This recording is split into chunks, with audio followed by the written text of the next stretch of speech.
చరిత్ర గురించిన విషయాలు మనం ఇక రాబోయే మేబీ 4-5 వారాల్లో మనం చూసే ప్రయత్నం చేద్దాం. సంఘ చరిత్ర చాలా పెద్ద టాపిక్. అది ఒక్క గంటలో చెప్పే ప్రసంగం లాంటిది కాదు.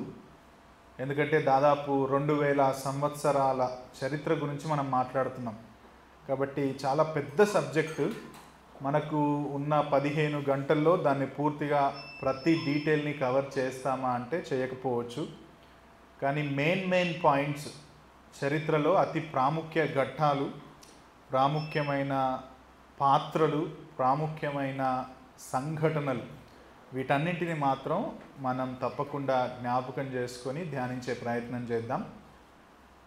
సో ఈ క్లాసెస్ అన్నిటినీ మీరు రెగ్యులర్గా కంపల్సరీ అటెండ్ అవ్వమని నేను రిక్వెస్ట్ చేస్తున్నాను. మిస్ అవుతే మళ్ళీ కంటిన్యూటీ మిస్ అవుతుంది కాబట్టి దయచేసి ఎక్కడా మిస్ అవ్వకుండా చివరి వరకు కంటిన్యూ అవ్వమని నేను మీకు రిక్వెస్ట్ చేస్తున్నాను. ఎందుకు కంటిన్యూ అవ్వమంటున్నానంటే అది నన్ను కూడా గౌరవించడంతో ముడిపడి ఉంది. ఎందుకంటే నేను చాలా టైం తీసుకొని చదివి, ఇంగ్లీష్లో చదివి తెలుగులోకి ట్రాన్స్లేట్ చేసి మళ్ళీ దాన్ని సింప్లిఫై చేసి నోట్స్ తయారు చేసి ఇప్పుడు మీతో పంచుకోవడానికి సమయాన్ని వెచ్చిస్తున్నాను. మీరు దాన్ని చాలా క్యాజువల్గా తీసుకుంటే నా కష్టాన్ని మీరు ఎక్కడ పోస్తున్నట్టు కాబట్టి దయచేసి చాలా కంటిన్యూస్గా నన్ను గౌరవించండి ఆ విషయంలో అని కూడా నేను రిక్వెస్ట్ చేస్తున్నాను. ఇప్పటి వరకు క్రిస్టియానిటీ త్రూ ద సెంచరీస్ అని రాసిన ఈ పుస్తకం నుంచి జనరల్గా ఇప్పుడు నేను మీకు చెప్పబోయే నోట్స్ అంతా కూడా ప్రిపేర్ చేశాను. ఇదే కాదు, యాక్చువల్లీ ఇంకా వేరే నా దగ్గర కిండిల్లో నేను కొన్న పుస్తకాలు, లేకపోతే ఆన్లైన్లో నాకున్న మిగతా పుస్తకాల్లో ఉన్న విషయాలను కూడా తీసుకొని క్రోడీకరించి నేను మీకు టీచ్ చేసే ప్రయత్నం చేస్తున్నాను. కానీ మెజారిటీ అయితే ఈ పుస్తకంలోంచి తీసుకున్నాను. సో ఇది చాలా బైబిల్ కాలేజ్లో కూడా హిస్టరీ గురించి చెప్పబడుతున్న పుస్తకం. చర్చ్ హిస్టరీ అకాడమిక్ సర్కిల్స్లో కూడా ఈ పుస్తకం నుంచి చాలామంది చెప్తారు. కాబట్టి నేను కూడా ఇదే పుస్తకం నుంచి మీకు టీచ్ చేయాలని నేను ఇష్టపడుతున్నాను. రైట్. సో ప్రీచింగ్ లాగా ఉండదు, ఇది టీచింగ్ లాగానే ఉంటుంది. ఆ నోట్స్ నేను మీకు ఇవ్వలేను, ఎందుకంటే నా కంప్లీట్ నోట్స్ ఉంది. కాబట్టి మీరు పెన్ను పేపర్ పెట్టుకొని మెయిన్ పాయింట్స్ రాసుకునే ప్రయత్నం చేయండి. ప్రభు చిత్తం అయితే మొత్తం క్లాసెస్ అయిపోయిన తర్వాత దాని చిన్న బుక్లెట్ ప్రింట్అవుట్ కాదు, స్పైరల్ బైండింగ్ చేసి మీ అందరికీ, ఎవరైతే స్టూడెంట్స్ అటెండ్ అయ్యారో వాళ్ళందరికీ నేను ఇచ్చే ప్రయత్నం చేస్తాను. ఎందుకంటే ఇదంతా తెలుగులో ఉంది కాబట్టి మీరు తర్వాత రిఫర్ చేసుకోవడానికి కూడా మీకు ఈజీ ఉంటుంది. ఓకే, సో దయచేసి పాయింట్స్ అయితే ప్రస్తుతానికి మీరు రాసుకునే ప్రయత్నం చేయండి. రైట్. సంఘ చరిత్ర. Okay, there is a saying, ఒక సామెత లేకపోతే ఒక మాట ఈ విధంగా చెప్పబడింది: జ్ఞానులు తమ తప్పుల నుండి నేర్చుకుంటారు, జ్ఞానవంతులు ఇతరుల తప్పుల నుండి నేర్చుకుంటారు, మూర్ఖులు ఈ రెండింటి నుండి నేర్చుకోరు.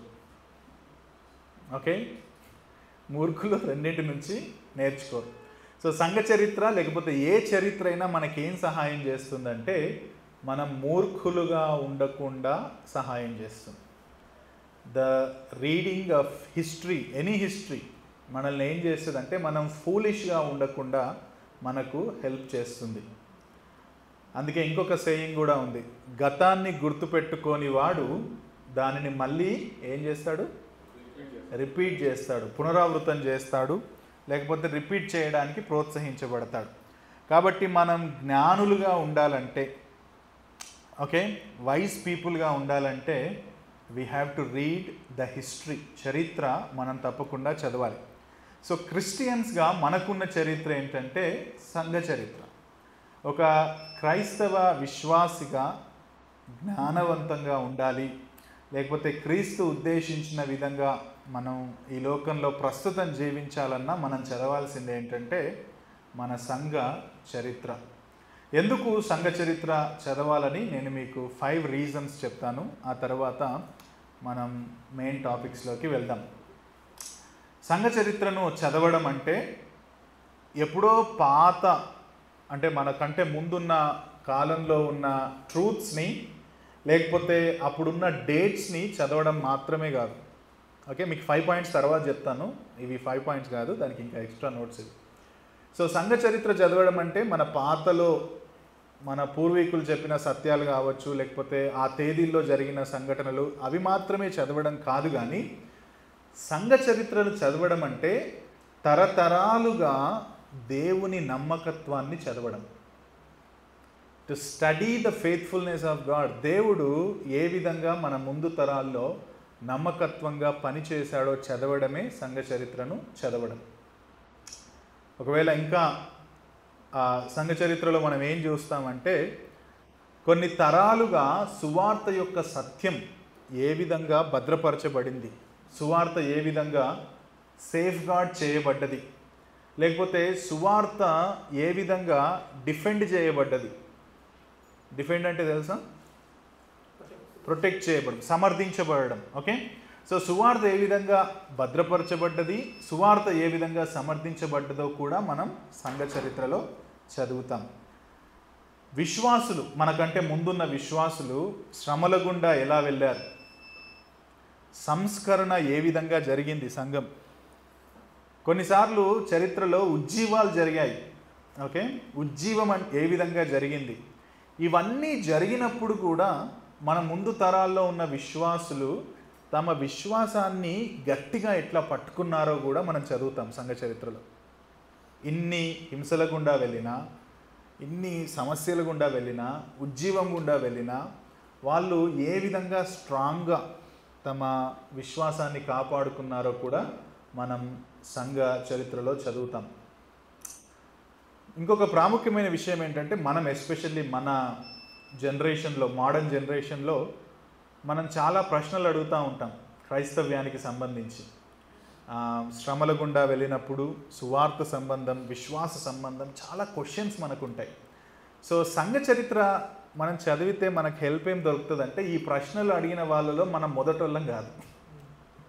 We are not the first people. ఇటువంటి ప్రశ్నలు మన ముందు తరాల్లో కూడా అడిగారు. ఆ ముందు తరాల్లో ఉన్న వాళ్ళు వాటికి జవాబులు పొందుకునే విధంగా జీవించారు. ఇది కూడా మనకు సంఘ చరిత్ర బోధిస్తుంది. అంతేకాదు, క్రైస్తవ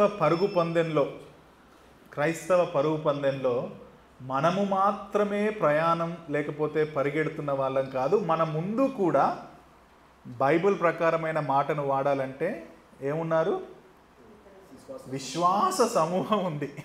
సో సంఘ చరిత్ర మనకేం చెప్తుందంటే క్రైస్తవ ప్రయాణంలో మీరు మాత్రమే కాదు, మీకంటే ముందు చాలామంది ఆ ప్రయాణంలో కొనసాగారు అని చెప్పి మనకు ఆ వరసను, విశ్వాసుల వరసను, వారి జీవితాలను మనకు చూపిస్తుంది. సో ఇందుకోసం మనం సంఘ చరిత్ర చదవాలి. ఎందుకు చదవాలంటే ఇదిగో ఇవన్నీ మనం ఒక దగ్గర పెట్టుకొని ఇందుకోసం మనం సంఘ చరిత్ర చదవాలి అని మనం అర్థం చేసుకోవాలి. ఒక విషయాన్ని నేను చెప్పాలనుకుంటున్నాను. దేవుడంట కేవలం వ్యక్తులకు మాత్రమే ప్రభువు కాదు. ఓకే, జనరల్గా మనం ఏమంటాం? దేవుడు నా ప్రభువు, లేకపోతే సంఘంగా మన ప్రభువు అని అంటాం. ఒక ఆయన అంటాడు, God is not just the lord of individuals but God is the lord of history. ఆయన చరిత్రకు కూడా ప్రభువు. He is the lord of history. So అందుకోసం మనం చరిత్ర, అట్లీస్ట్ సంఘముగా మనం సంఘ చరిత్రను చదువుతూ ఉన్నాం. Right. So I will give you 5 points. 5 points నేను మీకు చెప్తాను. Why we have to study the history of the church. సంఘ చరిత్ర మనం ఎందుకు చదవాలనేది 5 పాయింట్స్ మీకు చెప్తాను. అది ఇంట్రొడక్షన్ అయిన తర్వాత మనం వెళ్దాం మెయిన్ దగ్గరికి. The first point, why we have to read the church history. సంఘ చరిత్ర సంఘాన్ని కట్టేది దేవుడే, సంఘం మీద అధికారి దేవుడే అని గుర్తు చేస్తుంది. చర్చ్ హిస్టరీ చర్చ్ మీద అధికారి దేవుడు, చర్చ్ని కట్టేది దేవుడు అని మనకు గుర్తు చేస్తుంది. ఓకే, మాథ్యూ చాప్టర్ 16 వర్స్ 18 ఎవరైనా చెప్తారా? మత్తయి సువార్త 16:18. Very good. నీవు పేతురువు, ఈ బండ మీద నా సంఘమును కట్టుదును, పాతాళలోక ద్వారములు దాని ఎదుట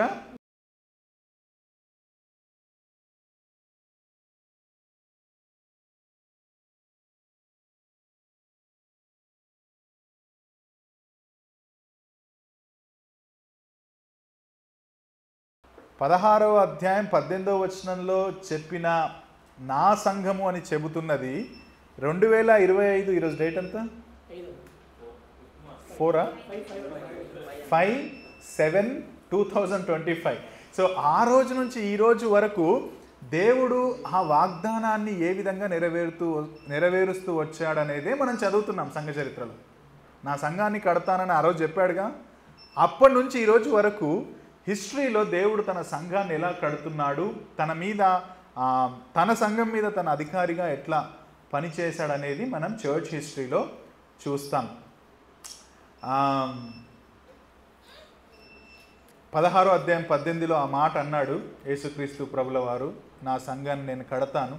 బట్ ప్రాక్టికల్గా ఆ సంఘం ఎప్పుడు ఉనికిలోకి వచ్చిందంటే అపోస్తల కార్యముల గ్రంథం 2వ అధ్యాయం.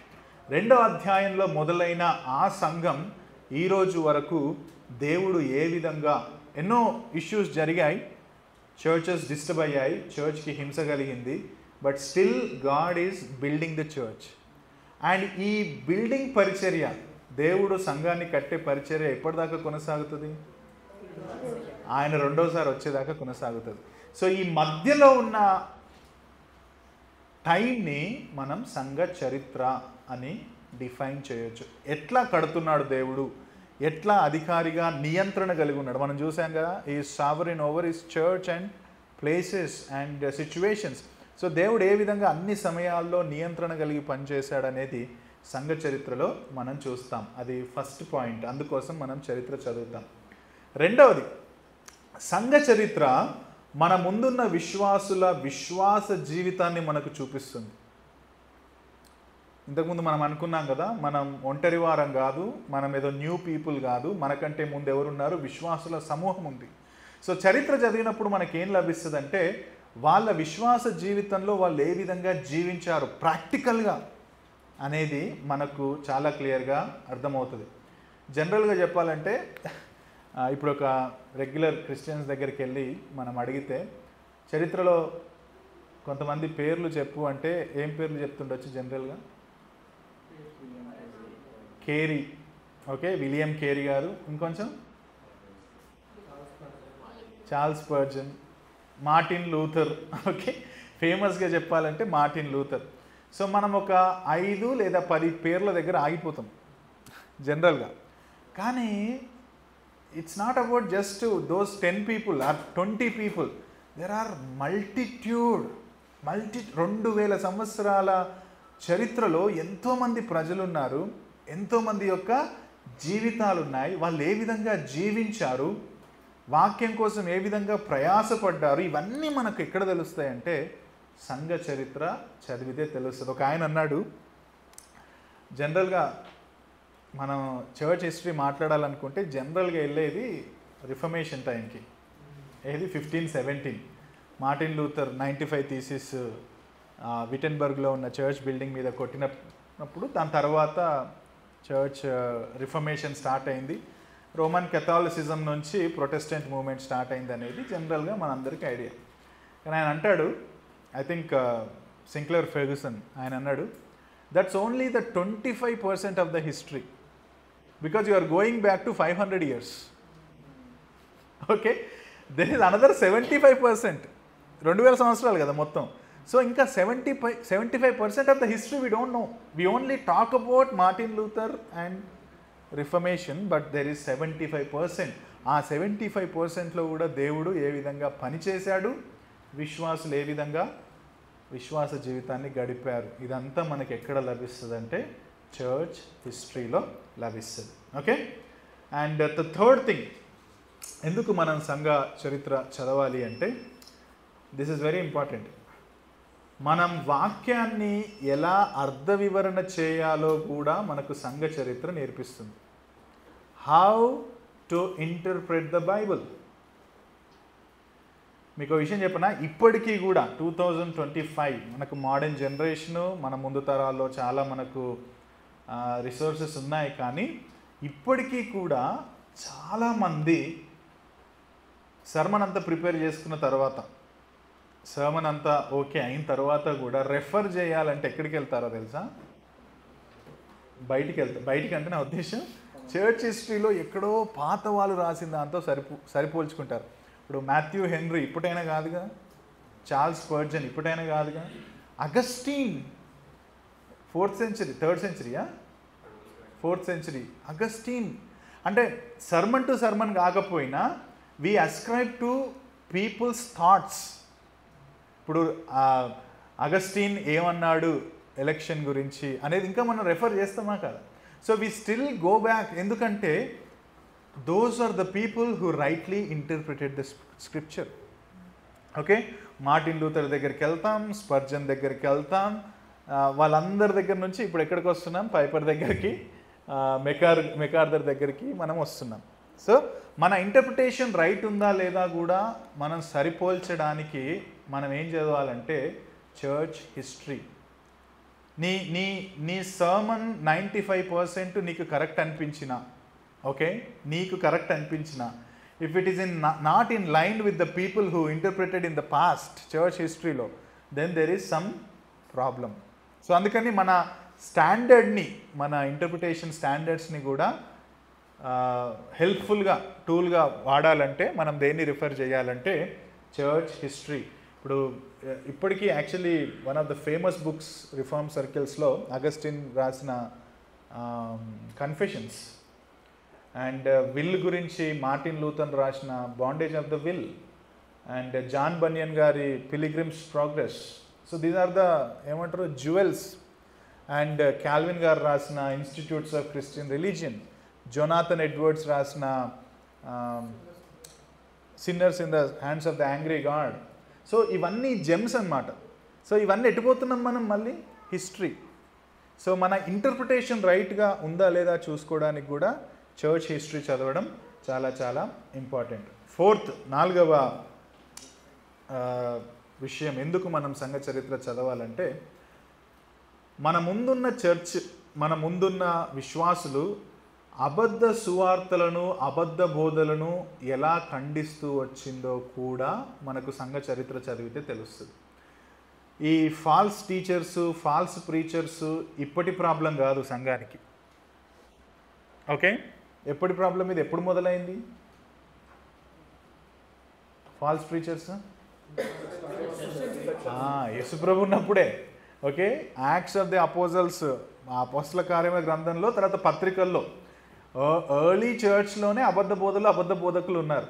సో అప్పుడు ఆ తర్వాత కూడా మొదలైన ఆదిమ సంఘంలో, మేబీ 40 AD నుంచి మొదలైన సంఘంలో ఎటువంటి అబద్ధ బోధలు వచ్చాయి, ఆ అబద్ధ బోధలను ఏ విధంగా ప్రజలు ఖండించారు, ఆ అబద్ధ బోధలు ఏ విధంగా చర్చ్ని ఇన్ఫ్లుయెన్స్ చేశాయి, ఇవన్నీ కూడా మనకు సంఘ చరిత్ర చదివితే వస్తాయి. ఇప్పుడు మనకు ఉన్న అబద్ధ బోధలు ఏంటి జనరల్గా? ప్రాస్పరిటీ గాస్పుల్, ఇంకా డిటీ ఆఫ్ క్రైస్ట్. ఏంటి dt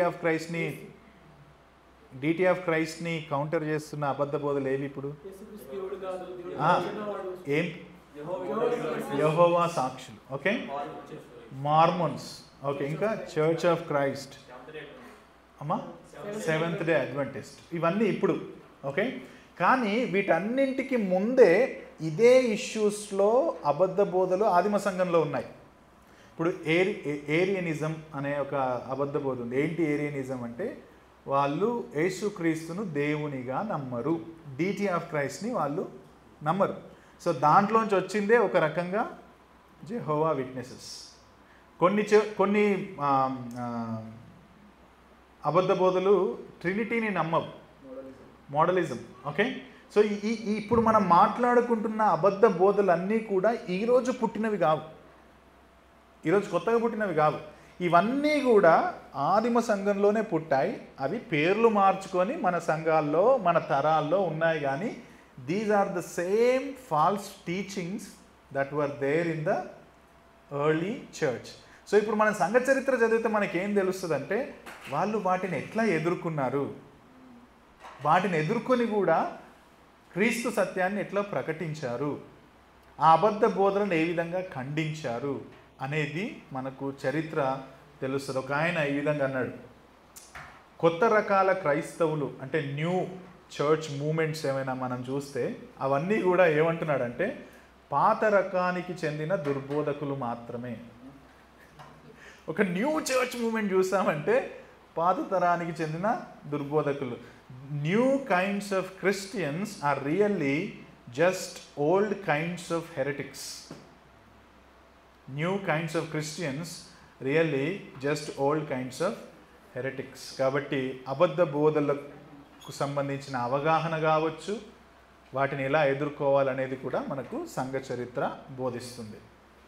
and finally there are lot of things అండి, చాలా ఉన్నాయి ఎందుకు చదవాలనేది. నేను ఓన్లీ 5 పాయింట్స్ తీసుకున్నా and this is also very important. సంఘ చరిత్ర మనల్ని ఏం చేస్తుందంటే మనల్ని హంబుల్ పీపుల్గా చేస్తుంది. It makes us humble. అది మనల్ని దీనులుగా చేస్తుంది. మనం చాలామంది అనుకుంటాం నేను గొప్ప పరిచర్య చేశాను, మనం చాలా ఎక్కువ పరిచర్య చేస్తున్నాం, చాలామందికి సువార్త చెప్తున్నాం, ఇంతమందికి బ్యాప్టిజం ఇచ్చాం, ఇన్ని సంఘాలు కట్టాం, ఓకే, ఇంతమందికి డిబేట్స్ పెట్టి ఇంతమందికి క్రీస్తు సువార్తను పౌరుషంగా ప్రకటించాం. అంతా ఒకటిదే. ఎందుకంటే మనకంటే ముందు చాలామంది చేశారు ఆ పని, మనకంటే తీవ్రమైన పరిస్థితుల్లో చేశారు. Actually we are not under any persecution. Actually శ్రమల గుండా పోవట్లే, క్రిస్టియన్ పర్సిక్యూషన్ నేను అనేది. నువ్వు సువార్త చెప్తే నిన్ను కొట్టే పర్సిక్యూషన్ అంత యాక్టివ్గా మన తెలుగు రాష్ట్రాల్లో లేదు. మేబీ నార్త్లో ఉండొచ్చు, కానీ ఇప్పుడిప్పుడే సౌత్లో అక్కడక్కడ అవుతుంది, కానీ మనం పెద్దగా పర్సిక్యూషన్ లేదు. కానీ మన చరిత్ర చదివితే that was a severe persecution. And మనం చూస్తాం ఆ పర్సిక్యూషన్ ఎట్లుందనేది రాబోయే క్లాసెస్లో కూడా మనం చూస్తాం. కానీ అటువంటి పర్సిక్యూషన్లో కూడా నమ్మకంగా సువార్త చెప్పారు, బాప్తిస్మాలు ఇచ్చారు, శిష్యులను తయారు చేశారు, బోధించారు, చావడానికి కూడా సిద్ధపడ్డారు. మార్టిన్ లూథర్ చావడానికి పోయే ఆ మాట అన్నాడు, నేను బిషప్పు పోపు మాటల్ని సమర్థించను, నా మనస్సాక్షి దానికి ఒప్పుకోదు, నేను సత్యమే చెబుతాను, నేను వెనక్కి తీసుకోను నా మాటలని చెప్పడంలో అర్థం ఏంటంటే ఈ ఈజ్ రెడీ టు డై అని అర్థం. ఆయన తప్పించుకున్నాడు మిరాక్యులస్లీ, కానీ అసలు జనరల్గా చూస్తే చంపేయాలి మార్టిన్ లూథర్ని ఆ రోజు. సో విలియం టిండేల్ కావచ్చు, జాన్ హస్ కావచ్చు, వీళ్ళందరినీ కూడా చంపేశారు. ఎందుకంటే వాళ్ళు అంత తీవ్రమైన శ్రమల్లో కూడా వాళ్ళు దేవుని కోసం నిలబడ్డారు. సో అది మనల్ని ఏం చేస్తుందంటే మనల్ని హంబుల్ చెయ్యాలి యాక్చువల్లీ. మనం ఏదో గొప్ప గొప్ప పనులు పరిచర్యలు చేస్తున్నామని ఎక్స్ట్రాలు చేయొద్దు. మనం actually we have to humble ourselves and acknowledge that only by the grace of God we are doing, but there are people in the history who have done marvelous things for God. So అది అందుకోసం మనం దీనులుగా ఉండడానికి కూడా మనం సంఘ చరిత్ర చదవాలి. So these are the 5 important factors. 5 విషయాలు నేను మీతో చెప్పాను సంఘ చరిత్ర మనం ఎందుకు చదవాలని. సో ఈరోజు ఎంతవరకు అయితే అంతవరకు నేను ఫినిష్ చేస్తాను. మోస్ట్లీ యాక్ట్స్ ఆఫ్ ది అపోజల్స్ నుంచి AD 100 వరకు మెయిన్ పాయింట్స్ని నేను చెప్పే ప్రయత్నం చేస్తాను, AD 100 వరకు. బట్ చరిత్ర కాబట్టి మనం బిబ్లికల్ హిస్టరీకి కూడా వెళ్ళాలి. So we will start from the బైబిల్లోంచే మనం చరిత్ర మొదలు పెడదాం. Galatians chapter 4 verse 4. దయచేసి తీయండి మీ Bibles. Galatians chapter 4 verse 4. Yeah, గలతీలకు రాసిన పత్రిక 4వ అధ్యాయం 4వ వచనం. అయితే కాలము పరిపూర్ణమైనప్పుడు దేవుడు తన కుమారుణ్ణి పంపెను. సో నేను జీసస్ క్రైస్ట్ వచ్చిన టైం లైన్కి వెళ్తున్నాను, కొంచెం వెనక్కి వెళ్తున్నాను. చర్చ్ ప్రారంభం యాక్ట్స్ నుంచే మొదలయ్యింది, కానీ దానికి మూలం జీసస్ క్రైస్ట్ కాబట్టి I want to go back and start from Lord Jesus Christ. So గలతీ పత్రికలో పౌలు అంటున్నాడు, కాలము పరిపూర్ణమైనప్పుడు దేవుడు తన కుమారుణ్ణి పంపాడు. సో ద క్వశ్చన్ ఈజ్, కాలము పరిపూర్ణం అవ్వడం అంటే ఏంటి? ఇంగ్లీష్లో చదవండి ఆ మాట. When the fullness of time had come. ఏంది ఫుల్నెస్ ఆఫ్ టైం అంటే ఏంటి? ఓకే, తండ్రి దేవుడు నిర్ణయించిన సమయం. ఓకే ఓకే, పరిస్థితులు. Very good. కాలము పరిపూర్ణం అవ్వడం. Any thoughts? అనుకూలమైన సమయం. Okay, very good. ఏ సార్ అలా? అవును.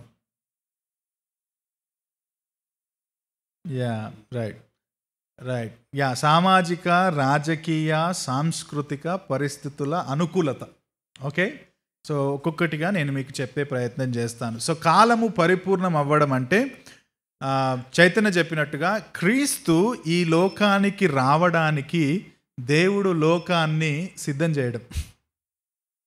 ఓకే, సో దేవుడు యేసుక్రీస్తుని పంపాలనుకుంటే పాత నిబంధన కాలంలోనే పంపేవాడు కాదా? అప్పుడు జీసస్ క్రైస్టే నేను వెళ్ళను, ఇది నా టైం కాదు అనేవాడా? కాదు కదా. Okay, so when the fullness of time had come అంటే that is the exact time God wanted Jesus to go. ఈ లోకానికి యేసుక్రీస్తును ఆ టైంలో పంపాలని దేవుడు నిర్ణయించాడు. ఆ విధంగా లోకాన్ని కూడా రెడీ చేశాడు. అది పొలిటికల్ కావచ్చు, లేకపోతే సోషల్ కావచ్చు, కల్చరల్ కావచ్చు. Everything was ready and then God sent Lord Jesus Christ to this world. ఎందుకు పంపాడు యేసుక్రీస్తుని ఈ లోకానికి దేవుడు?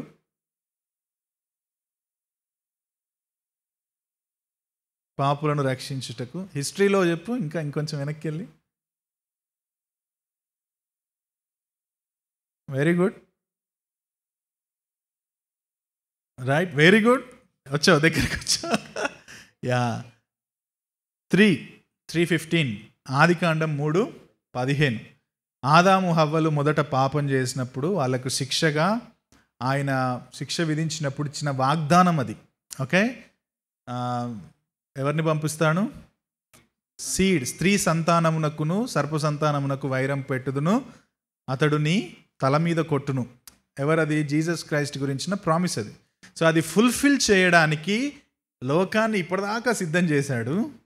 అంతకుముందు ప్రవక్తలు వచ్చారు, రాజులు వచ్చారు, అబ్రహాంని ఎన్నుకున్నాడు. Everything was in place.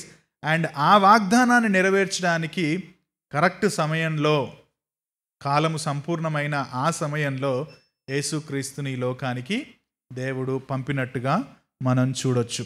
Right, ఆ సమయమే ఎందుకు ఎగ్జాక్ట్లీ ఆ సమయమే ఎందుకంటే మళ్ళీ 3 విషయాలు. ద ఫస్ట్ థింగ్ ఏంటంటే ఆ సంపూర్ణమైన సమయం, పరిపూర్ణ సమయం అని ఎందుకు ఆ సమయాన్ని పిలిచారు, జీసస్ క్రైస్ట్ వచ్చిన సమయాన్ని అంటే, మనం history, this is what history brothers and sisters, ఇది హిస్టరీ కాబట్టి కొంచెం బోర్ కొట్టే అవకాశం ఉంటుంది.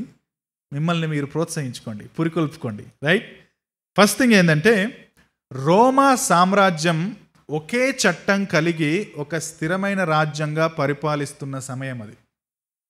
రోమన్ గవర్నమెంట్ ఒక లాని ఎస్టాబ్లిష్ చేసి ఒక స్థిరమైన రాజ్యం, ఏమంటారు, ఎస్టాబ్లిష్డ్ స్టేట్గా పరిపాలిస్తున్న సమయంలో జీసస్ క్రైస్ట్ ఈ లోకానికి వచ్చాడు. యాక్చువల్లీ 63 BCలో పాంపే అనే ఒక చక్రవర్తి జెరూసలేంని ఇన్వైట్ చేస్తాడు. 63 BCలో పాంపే ఉంటాడా? ఓ, ఇంట్రెస్టింగ్.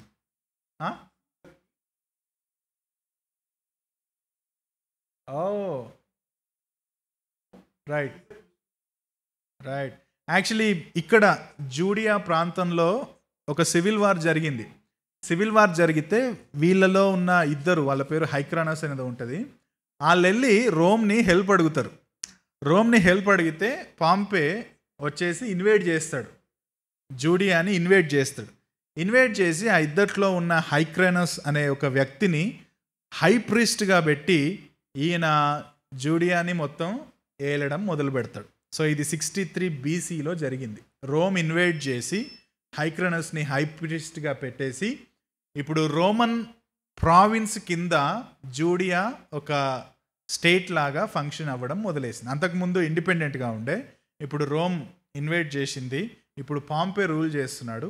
ఆ తర్వాత పాంపే తర్వాత మెల్లమెల్లగా I think Herod 23 BC, around 23 BCలో హేరోదు రాజు అవ్వడం, ఆ తర్వాత హేరోదు తర్వాత గవర్నర్స్ రూల్ చేయడం యూదియాలో జరిగింది. Okay, so this is how actually Romans invaded Judea, లేకపోతే జెరూసలేంని వాళ్ళు ఇన్వేడ్ చేశారు. సో అప్పటికి ముందంతా కూడా చాలా కేవోస్ ఉండేదన్నమాట. ఒక స్పెషల్ లా కానీ, ఒక నియమాలు కానీ, దెర్ వాజ్ నథింగ్, అంత కేవోస్ ఉండేది. సో రోమన్ గవర్నమెంట్లో ఉన్న అడ్వాంటేజ్ ఏం జరిగిందంటే దే హ్యాడ్ వన్ లా. వాళ్ళు ఇది ఇలా చేయాలి, ఇది ఇలా చేయకూడదని గవర్నమెంట్ ప్రకారం అన్ని ఏరియాస్లో, పొలిటికల్ కావచ్చు, ఎకనామికల్గా కావచ్చు, పన్నులు కట్టే విషయంలో కావచ్చు, ఒక ఎస్టాబ్లిష్డ్ లా తీసుకొని వచ్చారు. సో రోమన్ ప్రావిన్స్ కింద జూడియా ఆల్సో ఎటువంటి కేవోస్ లేకుండా ఒక స్టెబిలైజ్డ్ నేషన్గా ఉంది. అండ్ బై ద వే, ఈ రోమన్స్ తీసుకొచ్చిన లాస్ ద్వారా జూడియాలో ఉన్న వాళ్లకు, లేకపోతే అక్కడ ఉన్న ప్రజలకు కూడా న్యాయము, శిక్ష, ఇవన్నీ కూడా ఒక అవగాహన వచ్చింది. అంతకుముందు లేదని కాదు, కానీ గవర్నమెంట్ రూల్ కింద ఆ గలిబిల నుంచి వాళ్ళకు ఒక క్లారిటీ, గవర్నమెంట్ ఎట్లా ఫంక్షన్ చేయాలి, ఇండివిజువల్లో ఏ విధంగా మనం ఉండాలి, తర్వాత లా అంటే ఏంటి, లాని మీరితే వచ్చే శిక్షలు ఏంటి, ఇటువంటి ఒక అవగాహన అనేది రోమన్స్ ఇన్వేడ్ చేసినప్పుడు వచ్చింది. సో ఇది ఎందుకు సూటబుల్ అయింది సువార్తకు అని అంటే, సువార్త సేమ్ కాన్సెప్ట్ని వ్యక్తిగతంగా డీల్ చేస్తుంది. నువ్వు దేవుని చట్టం ఉంది, దేవుని చట్టాన్ని నువ్వు ఒబే చేయాలి, దేవుని చట్టాన్ని నువ్వు మీరితే నీకేమొస్తుంది, శిక్ష వస్తుంది.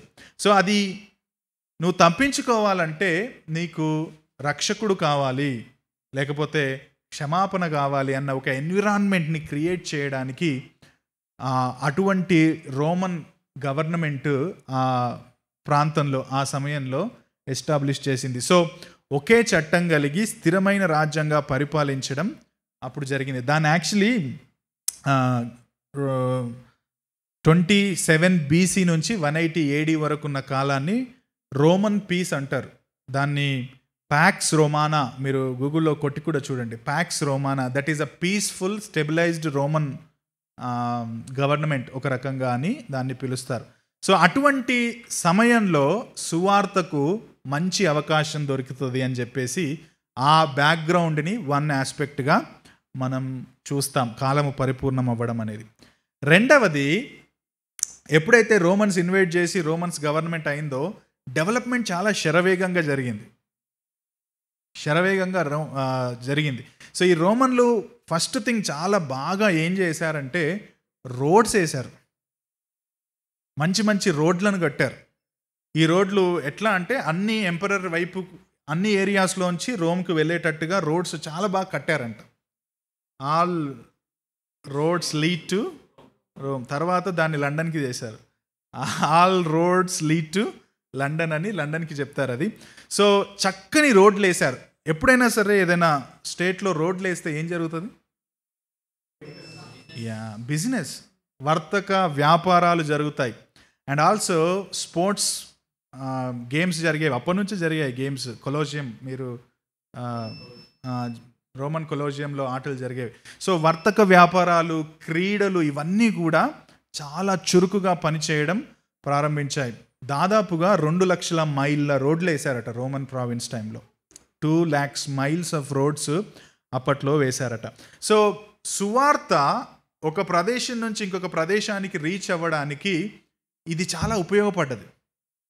ఓకే, ఎందుకు అంటే అపోస్తల కార్యముల గ్రంథం మీరు ఒకసారి తీయండి, 1వ అధ్యాయం 8వ వచనం మీరు చూస్తే, Acts chapter 1 verse 8, Jesus Christ ఆరోహణమై పైకి వెళ్ళిపోతున్నాడు, తన శిష్యులతో మాట్లాడుతున్నాడు. 8వ వచనంలో ఒక మాట అంటాడు, చదువుతారు ఎవరైనా?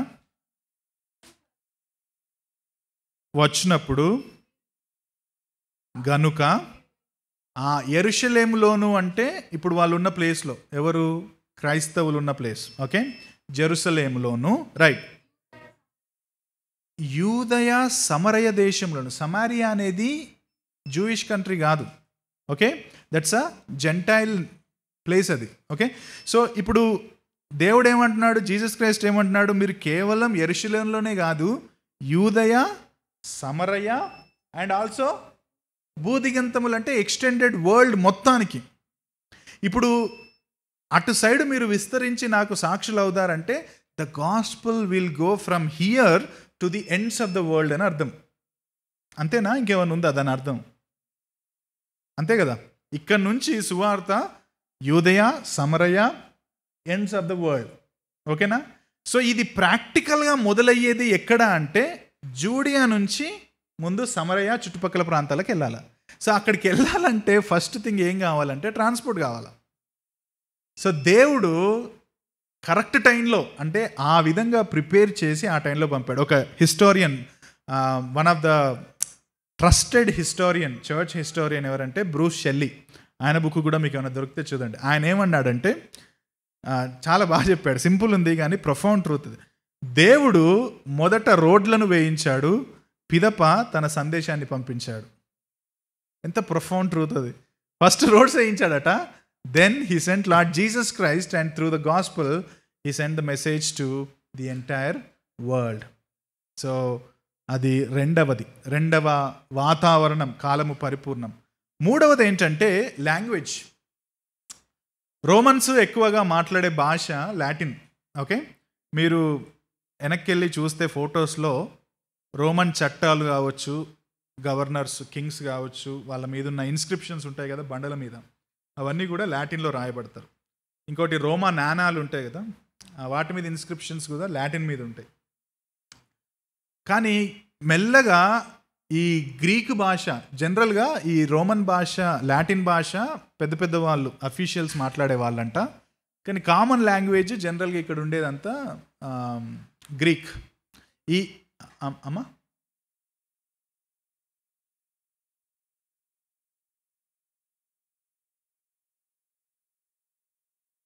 ప్రొఫౌండ్ పంపించాడు, వ్యాపించేసాడు. Right, very good. So and also Alexander conquer చేసినప్పుడు ఎక్కడెక్కడైతే కాంకర్ చేశాడో అక్కడక్కడ గ్రీక్ కదా ఆయన. సో గ్రీక్ లాంగ్వేజ్ని ఆయన స్ప్రెడ్ చేశాడు. సో పెద్ద పెద్ద వాళ్ళేమో లాటిన్ మాట్లాడారు. రిలీజియస్ టెక్స్ట్స్ అన్నీ ఏ భాషలో ఉన్నాయి? రిలీజియస్ టెక్స్ట్స్ తర్వాత వచ్చినాయి. అరామిక్ మాట్లాడారు, హీబ్రూ టెక్స్ట్లు ఉన్నాయి. పుస్తకాలేమో హీబ్రూ టెక్స్ట్లో ఉన్నాయి. లాటిన్ భాషలో వీళ్ళు పెద్ద పెద్ద వాళ్ళు మాట్లాడేవాళ్ళు. కామన్ పీపుల్ ఎక్కువగా మాట్లాడేది ఏంటంటే గ్రీక్. సో అందుకే మీరు యాక్చువల్లీ జీసస్ క్రైస్ట్ చనిపోయినప్పుడు సిలువ వేస్తారు కదా, మీరు చూడండి యోహాను సువార్త 19:20 ఒకసారి తీయండి ఆ మాట చూడండి. హీబ్రూ, గ్రీకు, రోమా 3 భాషల్లో పైన ఇన్స్క్రిప్షన్ ఉంటుంది. మీరు 1920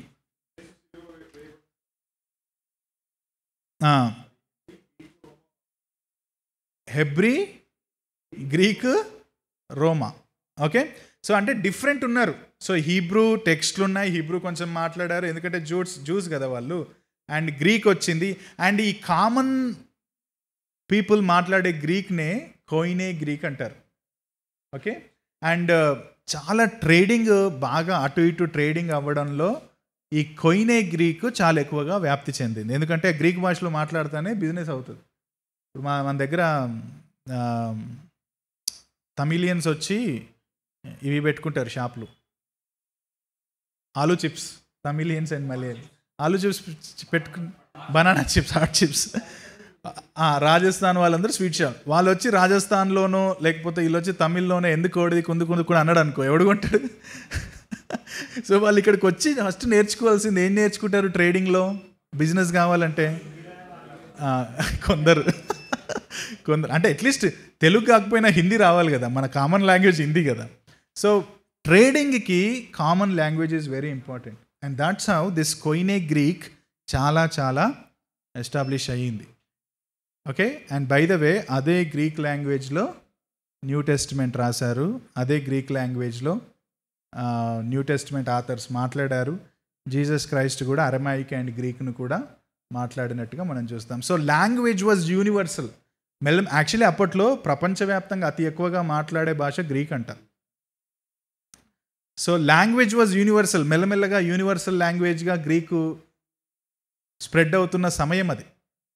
సో అందుకని అంటే దేవుడు కూడా కరెక్ట్ టైంలో ఆ గ్రీక్ లాంగ్వేజ్లోకి న్యూ టెస్టిమెంట్ వచ్చేట్టు, ఆ తర్వాత దాంట్లోంచి వివిధ భాషల్లోకి ట్రాన్స్లేట్ అయ్యేటట్టుగా దేవుడు దాన్ని చేసినట్టుగా మనం చూస్తాం. So language also played the major role. And Latin so separate language ఏం లేదు, లాటినే వాళ్ళ official language. Yes Michael.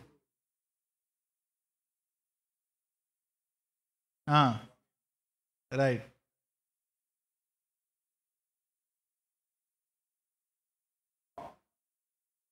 Start చేశారు. సో దాంట్లో భాగంగానే గ్రీకు చాలా ఎక్కువగా స్ప్రెడ్ అయ్యింది. Very good, thank you. And third thing ఏంటంటే ఇదే గ్రీక్. సరే నంబర్స్ మీరు వేసుకోండి. సో గ్రీక్ ఫిలాసఫీ రిలీజియస్ నీడ్ని తీర్చలేని పరిస్థితిలో ఉండింది ఆ టైంలో.